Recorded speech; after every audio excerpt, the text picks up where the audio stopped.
नमस्कार। आज की क्लास में हम देखने वाले हैं प्रायद्वीपीय भारत के प्रमुख पठार को। ठीक है, प्रायद्वीपीय भारत का जो विस्तार है आप देखेंगे, ये इस तरह से जो है प्रायद्वीपीय भारत का विस्तार है। ठीक है, जो प्रायद्वीपीय भारत है इसमें कई पठार आते हैं, पहाड़ियाँ पर्वत भी आते हैं। तो पर्वत पहाड़ियों को हम देख चुके हैं। ठीक है, तो आज हम पठार को डिस्कस करेंगे। पठार क्या होता है कि जो समुद्र तल से जो 1000 मीटर ऊंचाई पर स्थित होता है वो समतल, उसका ऊपरी भाग क्या होता है, समतल होता है और 1000 मीटर की ऊंचाई पर होता है। तो ये क्या कहलाता है, पठार कहलाता है। ठीक है, अगर हम देखेंगे कि मान लीजिए ये एरिया समतल है। ठीक है, ये क्या है, आपका समतल एरिया है। अब 1000 मीटर से ऊंचाई पर अगर ऐसा कोना निकला हुआ है और ऐसा एरिया है तो ये पहाड़ कहलाता है। ठीक है, उसकी ऊंचाई 1000 मीटर से कम होनी चाहिए। और हम आगे जाएंगे, 1000 मीटर की ऊंचाई पर समतल भूभाग दिखेगा तो पठार कहलाएगा। ठीक है, अगर हम 1000 मीटर से ऊपर अगर ऊंचाई पर हमें इस तरह से नुकीला भाग दिखता है तो ये क्या कहलाता है, पर्वत कहलाता है। ठीक है, तो अभी हम पर्वत पहाड़ को तो देख चुके हैं प्रायद्वीपीय भारत में। आज हम देखेंगे पठार को डिटेल में। तो जो पठार है, जो प्रायद्वीपीय भारत का पठार कई छोटे छोटे पठारों में विभक्त है। ठीक है, ये पठार जो है अति प्राचीन पर्वत श्रेणियों, पहाड़ियों एवं नदी के द्वारा एक दूसरे से अलग होते हैं। हम देखेंगे कि मध्य प्रदेश में मालवा का पठार है, यहाँ का बघेलखंड का पठार, बुंदेलखंड का पठार दिखेगा ऊपरी हिस्से में। छत्तीसगढ़ मध्य प्रदेश में दिखेगा आपको बघेलखंड का पठार। छत्तीसगढ़ में नीचे दिखेगा दंडकारण्य का पठार, या इसी को बस्तर का पठार कहते हैं। तेलंगाना का पठार आपको तेलंगाना में मिलेगा। ठीक है, महाराष्ट्र में है दक्कन का पठार, कर्नाटक का पठार है आपका कर्नाटका में। ठीक है, और मेघालय में मिलेगा आपको मेघालय का पठार। तो हम इन सारे पठारों को जो है अब डिटेल में देखते हैं। ठीक है, तो हम सबसे पहले देखते हैं आपका यहाँ पर है मालवा का पठार। ठीक है, मालवा का जो पठार है यहाँ पे क्या, विंध्याचल पर्वत श्रेणी है। तो विंध्याचल पर्वत श्रेणी के उत्तर में दिखेगा मालवा का पठार। ठीक है, यहाँ की ऊंची चोटी है सिगार, यहाँ की ऊंची चोटी का नाम क्या है, सिगार चोटी, ऊंची ऊंची यहाँ की चोटी है। ठीक है, इस पर्वत का जो ढाल, इस पठार का जो ढाल है, मालवा का पठार का ढाल का है उत्तर की ओर है। कहाँ पर है, इसका ढाल जो है उत्तर की ओर है, लेकिन इसके जो पश्चिमी हिस्से से निकलने वाली नदियाँ जो है पश्चिम की ओर बहती हैं। ठीक है, जैसे यहाँ से जो है नर्मदा नदी निकलती है। ठीक है, क्या होती है, मालवा पठार, यहाँ से नर्मदा नदी निकलेगी दामोदर घाटी के बीच से, ये पश्चिम की ओर बहती है, जबकि उत्तर की ओर मुड़ सकती है लेकिन नहीं जाती। ये क्या होती है, पश्चिम की ओर बहती है। ठीक है, अरब सागर में जाकर गिरती है नर्मदा और ताप्ती नदी, जो कि एक अपवाद है। और उत्तर की ढाल का अनुसरण कौन सी नदियाँ करेंगी, चंबल, बेतवा, सिंध आदि नदियाँ जो है उत्तर की ओर बहेंगी। ठीक है, अब देखेंगे जो मालवा का पठार है वो बेसाल्ट लावा से निर्मित है। कौन से लावा से, बेसाल्ट लावा से। और जहाँ पे भी बेसाल्ट लावा होगा वहाँ पे काली मिट्टी पाई जाएगी। कौन सी मिट्टी पाई जाएगी, काली मिट्टी। तो मालवा के पठार में कौन सी मिट्टी पाई जाएगी, काली मिट्टी पाई जाएगी। आप देखेंगे कि दक्कन का पठार जो महाराष्ट्र में है वो भी बेसाल्ट लावा से निर्मित है, तो वहाँ पे भी काली मिट्टी पाई जाती है। ठीक है, उसके बाद देखते हैं कि एमपी में ऊपर की ओर उत्तर में कौन सा पठार है, बुंदेलखंड का पठार। कौन सा पठार है, बुंदेलखंड का पठार। ये यूपी और एमपी की सीमा पर पड़ेगा। ठीक है, इस पठार का जो ऊंचा क्षेत्र है वहाँ वो है सिद्ध बाबा की पहाड़ी। कौन सी पहाड़ी, सिद्ध बाबा की पहाड़ी इस पठार का ऊंचा क्षेत्र है। ठीक है, यहाँ पर जो रवेदार आग्नेय शिल पाई जाएंगी। कौन सी शिल पाई जाएंगी, रवेदार आग्नेय शिल, आग्नेय शिल। ठीक है, और यहाँ पे निस चट्टानें भी पाई जाएंगी। ठीक है, आग्नेय शिल और निस चट्टानें यहाँ पर पाई जाएंगी। आग्नेय शिल को जो रूपांतरण से ही, ठीक है, आग्नेय शिल के सबसे प्राचीनतम शिल है, इसके रूपांतरण से ही निस चट्टानें बनती हैं। तो जहाँ भी आग्नेय शिल पाई जाएगी वहाँ पे फ्यूचर में उसके रूपांतरण से कौन सी निस चट्टानें भी पाई जाएंगी, आपको हमेशा याद रखना है। ठीक है, अभी जो बुंदेलखंड का जो पठार है, इस पठार में पन्ना जगह पड़ेगा जहाँ पे हीरा उत्पादन होता है। ठीक है, हीरा उत्पादक क्षेत्र है पन्ना, वो कहाँ पर आ जाएगा, आपका बुंदेलखंड के पठार के एरिया में आ जाएगा। जो नीच चट्टानें होती है वो बहुत ही कठोर होती है, इसका दोहन नहीं कर सकते। वैसे ही जो हीरा है वो भी बहुत ही कठोर है, तो कौन से पठार में मिलेगा, वो मालवा के पठार में मिलेगा। ठीक है, इसके अतिरिक्त यहाँ पे कई अन्य अन्य प्रकार के खनिजें पाई जाते हैं, ये आपको याद रखना है। फिर आपका बघेलखंड का पठार। बघेलखंड का जो पठार है वो छत्तीसगढ़, एमपी और यूपी की सीमा पर पड़ेगा। ठीक है, यहाँ से सोन नदी बहती है जो कि अमरकंटक से निकलती है, मैकल पर्वत श्रेणी की ऊंची चोटी, जो हमने पिछली क्लास में पढ़ा था। ठीक है, मैकल पर्वत श्रेणी की ऊंची चोटी अमरकंटक है, वहाँ से दो नदियाँ निकलती हैं, एक है आपका नर्मदा नदी, एक है सोन नदी। तो सोन नदी जो है इसी बघेलखंड के पठार से होकर के बहती है। ठीक है, इसके नीचे आएगा आपका दंडकारण्य का पठार छत्तीसगढ़ में, जिसे जो है बस्तर का पठार भी क्या कहते हैं, क्या कहते हैं, बस्तर का पठार भी कहते हैं। ठीक है, इसका जो विस्तार है छत्तीसगढ़ में मेनली है। आप देखेंगे थोड़ा सा उड़ीसा में जाएगा, थोड़ा सा आंध्र प्रदेश में और थोड़ा सा तेलंगाना में भी ये जाता है इसका एरिया। ठीक है, दंडकारण्य के पठार में आपको मिलेंगी अबूझमाड़ की पहाड़ियाँ। ठीक है।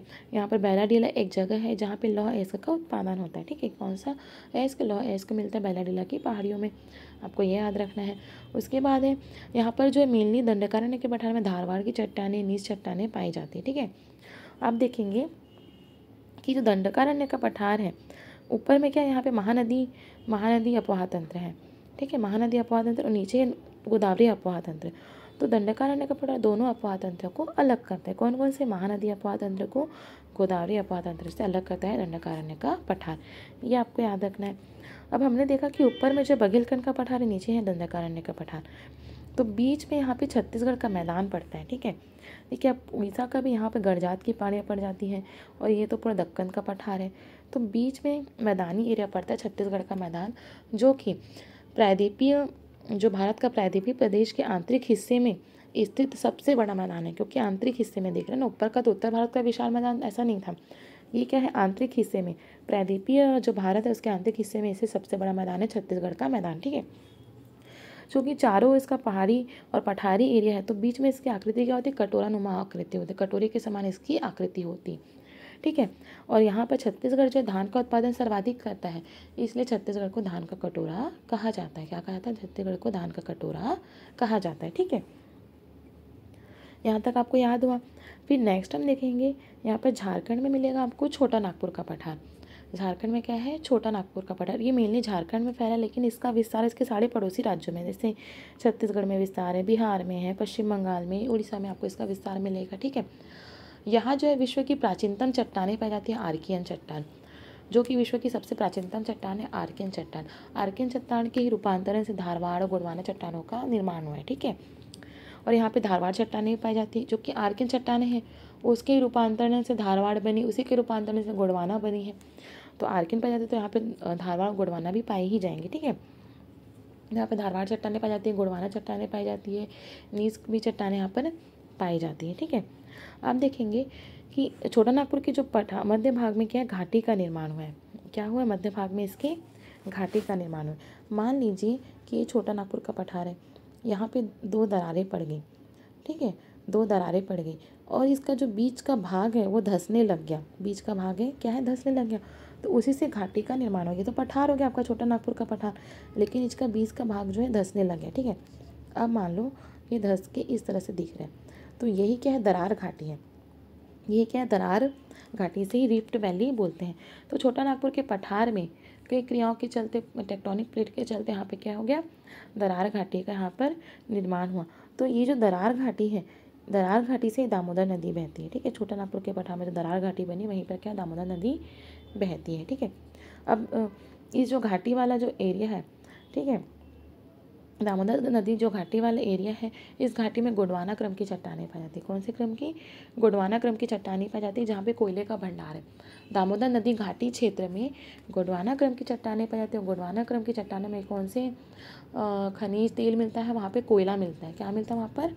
कोयला मिलता है, आपको याद रखना है। ठीक है, अब जो दामोदर नदी जो है पठार को 2 भागों में बांटते हैं, आप देख सकते हैं। ऊपर के पठार को बोलते हैं हजारीबाग का पठार, नीचे के भाग को बोलते हैं रांची का पठार। ठीक है, ऊपर हजारीबाग का, नीचे रांची का पठार। तो रांची के पठार में सिंहभूम जगह आती है जहाँ पर धारवाड़ क्रम की चट्टानें पाई जाती हैं। ठीक है, कौन सी चट्टानें? रांची के पठार में सिंहभूम जगह है जहाँ पे धारवाड़ क्रम की चट्टानें पाई जाती है, जहाँ पे लोहा का उत्पादन होता है। क्या होता है? लोहे का उत्पादन होती है। आप देखेंगे दामोदर नदी बहती है, यहाँ पे दामोदर घाटी थी, दामोदर घाटी में गोंडवाना चट्टानें मिलेंगी जहाँ पे कोयला का उत्पादन होगा। ठीक है, उसके नीचे आपका पठार कौन सा था? ये रांची का पठार में सिंहभूम जगह है जहाँ पे धारवाड़ चट्टानें मिलेगी, यहाँ पे लोहे का उत्पादन होगा। ठीक है, इतना आपको याद रखना है। और एक चीज़ और है कि छोटा नागपुर जो पठार है, इसकी जो ऊंची चोटी है वो है पारसनाथ। इसकी ऊंची चोटी क्या है? पारसनाथ इसकी ऊंची चोटी है, जो कि झारखंड की भी ऊंची चोटी है। ठीक है, जैनी जो है इस चोटी को ही सम्मेद शिखर कहते हैं। क्या कहते हैं? सम्मेद शिखर कहते हैं। इतना आपको याद रखना है। आप देखेंगे कि जो छोटा नागपुर का पठार है और ये मेघालय का पठार है। ठीक है, मेघालय में क्या? मेघालय का पठार, ये पहले जो है पूरा छोटा नागपुर का ही पठार था। मेघालय का पठार भी छोटा नागपुर के पठार का ही हिस्सा था, लेकिन टेक्टोनिक प्लेट में जो हलचल के चलते यहाँ पर भी क्या हो गया? घाटी का निर्माण हो गया। जैसे हमने देखा था ना छोटा नागपुर पठार में बीच में दामोदर घाटी बनी थी, वैसे ये पूरे पठार के बीच का जो हिस्सा था वो क्या? धंसने लगा। टेक्टोनिक प्लेट के चलते वो एरिया धंसने लगा और यहाँ पे दरार घाटी या इसी को भ्रंश घाटी भी कहते हैं का निर्माण हुआ। ठीक है, जब यहाँ पे घाटी का निर्माण हुआ तो ये जो एरिया है वो जल से भर गया, क्योंकि यहाँ पे बहुत सारी नदियाँ आती थी। तो ये जो एरिया है वो क्या हो गया, पानी से भर गया। पानी से भर के बाद में गंगा ब्रह्मपुत्र अपवहन तंत्र द्वारा जो लाए गए मलबे से ये भरता गया और मैदान बन गया। क्या हो गया, मलबे से ये एरिया जो है भरता गया और मैदान बन गया। ठीक है, तो ये जो मैदान बन गया और यहाँ पे जो मालदा, पश्चिम बंगाल में एक जगह है मालदा।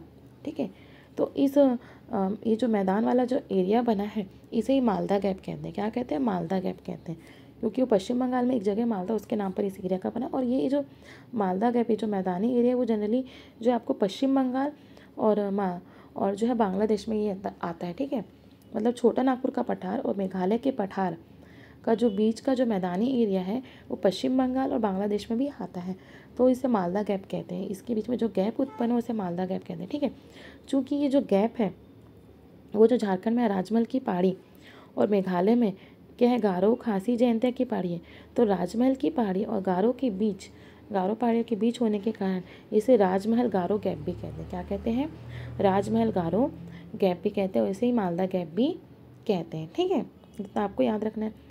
उसके बाद देखेंगे कि जो मेघालय का पठार है इसमें 3 पहाड़ियाँ पड़ेंगी, गारो की पहाड़ी, खासी की पहाड़ी और जयंतिया की पहाड़ी। ठीक है, गारो खासी जयंतिया। तो जो गारो की पहाड़ी इसमें नाकरिक क्या है, एक ऊँची चोटी, नाकरिक क्या है, ऊँची चोटी, बायोस्फीयर रिजर्व भी है। ठीक है, तो गारो की पहाड़ी में क्या पड़ेगा, नाकरिक जगह पड़ेगा जो कि एक बायोस्फीयर रिजर्व भी है, ऊँची चोटी है। उसके बाद आपका गारो के बाद खासी की पहाड़ी है, तो खासी की पहाड़ी में शिलोंग पड़ेगा जो कि मेघालय के पठार की सबसे ऊँची चोटी है। ठीक है, खासी की पहाड़ी में क्या पड़ेगा, शिलोंग पड़ेगा जो कि मेघालय के पठार की सबसे ऊंची चोटी है। और यहीं पर चेरापूंजी मानसीराम जगह भी पड़ेगी। कौन सी जगह पड़ेगी, चेरापूंजी मानसीराम जगह भी पड़ेगी। ठीक है, अब देखेंगे जो झारखंड का पठार था उसी का हिस्सा है मेघालय का पठार। तो झारखंड का जो पठार है वो किससे बना था, आर्कियन चट्टानों से बना था। ठीक है, तो मेघालय का पठार भी किससे बनेगा, आर्कियन चट्टानें यहाँ पर भी पाई जाएंगी। ठीक है, तो आपको इतना याद रखना है। उसके बाद नेक्स्ट हम देखते हैं दक्कन का पठार। हम इस साइड आ जाते हैं, पश्चिम साइड में। तो आप देखेंगे दक्कन का पठार कहाँ पर है, महाराष्ट्र में है। ठीक है, इसे महाराष्ट्र का भी पठार कहते हैं, इसका मेन विस्तार महाराष्ट्र में ही है। ठीक है, यहाँ पर ये जो है दक्कन का जो पठार थे वो बेसाल्ट लावा से निर्मित है। किससे निर्मित है, बेसाल्ट लावा से निर्मित है। यहाँ पर जो है काली मृदा पाई जाती है, जहाँ पे बेसाल्ट लावा होगा वहाँ पे काली मृदा भी पाई जाएगी। ठीक है, यहाँ पर जो है जो बेसाल्ट लावा फिर काली मिट्टी इसे परत दर परत ये बनती गई। तो यहाँ पर ऐसी ना लहरदार संरचना का निर्माण हुआ। ठीक है, परत दर परत लहरदार संरचना का यहाँ पे निर्माण हुआ है, इसलिए इसे ट्रैप कहा जाता है। क्या कहा जाता है, ट्रैप। तो ये जो दक्कन का पठार है इसे दक्कन ट्रैप भी कहते हैं। क्या कहते हैं, दक्कन ट्रैप भी इसे हम कहते हैं। ठीक है, इसके बगल में देखेंगे, हम देखेंगे तेलंगाना का पठार। ठीक है, कौन सा पठार है, तेलंगाना का पठार। तो तेलंगाना का जो पठार है यह तेलंगाना वो दक्षिण आंध्र प्रदेश में मिलता है। ठीक है, तेलंगाना का पठार कहाँ मिलेगा, तेलंगाना और आंध्र प्रदेश के हिस्से में भी आपको ये मिलेगा। तो इसके 2 भाग हैं, उत्तर के भाग को तेलंगाना का पठार बोलते हैं और जो दक्षिण में जो आंध्र प्रदेश में जो हिस्सा है उसे रॉयल सीमा कहते हैं। ठीक है, उत्तर के भाग को तेलंगाना बोलते हैं और उसके दक्षिणी भाग को क्या कहते हैं, रॉयल सीमा का पठार, और ऊपर के भाग को तेलंगाना का पठार कहते हैं। ठीक है, हम दोनों का ढाल देखेंगे तो दोनों का ढाल जो है पूर्व की ओर है, दोनों का ढाल कहाँ है, पूर्व की ओर है। ठीक है, और जो ये रॉयल सीमा वाला जो एरिया है, ठीक है, ये क्या है, प्रायद्वीपीय भारत के मध्य में स्थित है। इसके चारों ओर क्या है, पठार देखेंगे। ऊपर में तेलंगाना का पठार हो गया, अब यहाँ पे कर्नाटक का पठार है, यहाँ पे पूर्वी घाट है। ठीक है, नीचे में नीलगिरी की पहाड़ियाँ हैं। तो ये जो रायल सीमा वाला एरिया जो होता है, ठीक है, यहाँ पर क्या है, ये प्रायद्वीपीय भारत के मध्य में होने के कारण यहाँ पे पर्याप्त वर्षा नहीं हो पाती है। ठीक है, यहाँ पे क्या होती है, मध्य भाग में तो यहाँ पे पर्याप्त वर्षा नहीं हो पाती है। और राजस्थान के बाद ये भारत का दूसरा सूखाग्रस्त क्षेत्र है। ठीक है, राजस्थान के बाद जो है भारत का दूसरा सूखाग्रस्त क्षेत्र है, कौन सा, रायल सीमा वाला एरिया। ठीक है, देखिए हमने देखा तेलंगाना का पठार 2 भाग होते हैं, एक ऊपर में तेलंगाना का पठार, नीचे के भाग को होते हैं रायल सीमा का पठार। तो ये जो एरिया यहाँ पे बिल्कुल भी वर्षा नहीं होती है, तो राजस्थान के बाद ये भारत का दूसरा सूखाग्रस्त क्षेत्र है। लेकिन ये क्षेत्र खनिज रूप से बहुत ही संपन्न है। क्या है, खनिज रूप से ये खनिज से ये बहुत ही संपन्न है। ठीक है, इसके बाद हम देखेंगे कर्नाटक का पठार। कौन सा पठार देखेंगे, कर्नाटक का पठार। कर्नाटक का पठार देखेंगे, इसको 2 भागों में बांटा गया है। ठीक है, कर्नाटक के पठार को आप देखेंगे इसको 2 भागों में बांटा गया है, ठीक है। इसके पश्चिम में और पूर्व में, तो जो पश्चिम का हिस्सा है इसे मैसूर का पठार कहते हैं। पश्चिम के हिस्से को क्या बोलते हैं? मैसूर का पठार। और पूर्वी हिस्से को क्या बोलते हैं? बेंगलुरु का पठार। पूर्वी हिस्से को क्या बोलते हैं? बेंगलुरु का पठार। तो जो पश्चिमी हिस्सा जहाँ मैसूर का पठार है वहाँ पे बाबा बुदम की पहाड़ी है। कौन सी पहाड़ी? यहाँ पे बाबा बुदम की पहाड़ी पूछी जाती है। बाबा बुदम की पहाड़ी कहाँ पर है, ठीक है। तो जो कर्नाटक का पठार है उसके पश्चिमी हिस्से में है बाबा बुदम की पहाड़ियाँ, ठीक है। यहाँ की ऊंची चोटी मुलायनगिरी, ऊंची चोटी क्या है? मुलायनगिरी, ठीक है। मैसूर के पठार में बाबा बुदम की पहाड़ी है जिसकी ऊंची चोटी है मुलायनगिरी। उसके बाद है आपका पूर्वी हिस्से में देखेंगे तो बेंगलोर का पठार है, ठीक है। अब देखेंगे जो कर्नाटक का पठार है यहाँ पे धारवाड़ चट्टानें पाई जाती है। कौन सी चट्टानें? धारवाड़ चट्टानें। तो धारवाड़ चट्टानें किसके लिए होती है? मेन लोहे के लिए होती है, लोहा अयस्क के लिए होती है। धारवाड़ चट्टानों में लोहा अयस्क पाया जाता है, ठीक है। लोहा मैग्नीज पाया जाता है लेकिन मेनली लोहा पाया जाता है धारवाड़ की चट्टानों में, ये आपको याद रखना है, ठीक है। और कर्नाटक के पठार में ही आपको याद रखना है रायचूर दोआब। क्या दोआब? दोआब क्या होता है? 2 नदियों के बीच का जो एरिया भाग रहता है मैदानी ऐसे, उसे क्या कहते हैं? दोआब कहते हैं, ठीक है। तो ये जो रायचूर दोआब है वो कृष्णा व तुंगभद्रा नदी के क्षेत्र पर है, ठीक है। तो यहाँ पे कृष्णा नदी बहती है और तुंगभद्रा नदी के बीच में कौन सा दोआब पड़ेगा? रायचूर दोआब पड़ेगा। ये एकदम उपजाऊ क्षेत्र है और यहाँ पर एक स्वर्ण खनन क्षेत्र है जिसका नाम है हट्टी स्वर्ण खनन क्षेत्र रायचूर दोआब में, ठीक है। तो इतना आपको याद रखना है। उसके बाद हम देखेंगे, हमने देखा था कि यहाँ पर उड़ीसा उच्च भूमि थी और तमिलनाडु उच्च भूमि, ठीक है। तो जो उड़ीसा उच्च भूमि को गड़जात की पहाड़ी कहते हैं वो हम पढ़ चुके हैं। उसके बाद हम देखेंगे तमिलनाडु उच्च भूमि। ये क्या है? तमिलनाडु उच्च भूमि, ठीक है। ये क्या है? यहाँ पर जो है सह्याद्री पर्वत है, ठीक है। तो ये दक्षिणी सह्याद्री के पूर्व में स्थित है। तमिलनाडु उच्च भूमि के दक्षिणी सह्याद्री के पूर्व में स्थित है तथा यहाँ पे जो है पूर्वी घाट है, ठीक है। या तमिलनाडु जो तटीय मैदान है उसके पश्चिम में स्थित है। तो ये दोनों के बीच में आ जाता है तमिलनाडु का तटीय मैदान, ठीक है। तमिलनाडु उच्च भूमि पश्चिमी घाट और पूर्वी घाट के बीच में आ जाती है तमिलनाडु उच्च भूमि, ठीक है। यहाँ पर जो है नीच चट्टानें पाई जाती है। कौन सी चट्टानें? नीच चट्टानें यहाँ पर पाई जाती है जो कि आग्नेय चट्टानों के रूपांतरण से बनती हैं, ठीक है। नीच चट्टानें यहाँ पर पाई जाती हैं। तो इतनी सारी जो चीज़ें आपको भारत के जो है पठार में आपको याद रखनी है। आई होप आपको मेरा वीडियो पसंद आया हो। और यहाँ पर हमारा जो प्रायद्वीपीय जो भारत है वो पूरी तरह से कंप्लीट होता है। इसमें हमने जो है पठार पढ़ लिया, पहाड़ पर्वत सारी चीज़ों को हमने डिटेल में देख लिया। आई होप आपको मेरा वीडियो पसंद आया है हो। अगर आपको मेरा वीडियो पसंद आया तो प्लीज़ मेरे चैनल को सब्सक्राइब जरूर कीजिएगा ताकि आपको इंडियन ज्योग्राफी से रिलेटेड सारे वीडियोज़ मिल सके विथ मैप, ठीक है। धन्यवाद।